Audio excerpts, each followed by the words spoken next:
النهارده عاملين جولة في أول المديرية. رصدنا عربية بتبيع المهرمشات. المهرمشات دي عربيات انتشرت كده في الفترة الأخيرة، والظاهر إن هي بتحوز إعجاب كل الشباب والشابات. نتفرج عليها دلوقتي، تعال نشوفها.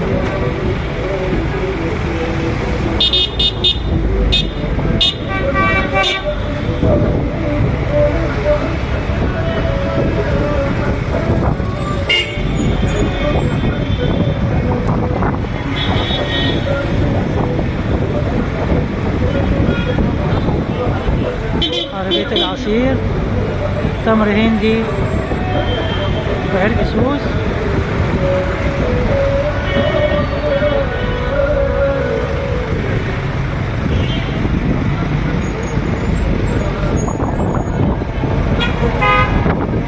حبايب قلبي، وسعدني وشرفني اشتراككم في القناة عشان القناة تعلى بيكم، واعملوا لايكات كتير عشان يوصلكم مني كل ما هو جديد.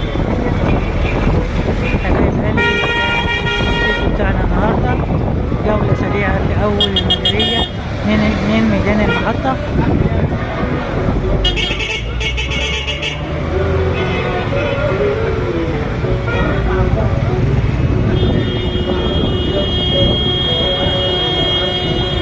حبايبي، إلى اللقاء في فيديو آخر جديد. لكم مني ألف تحية وألف سلام.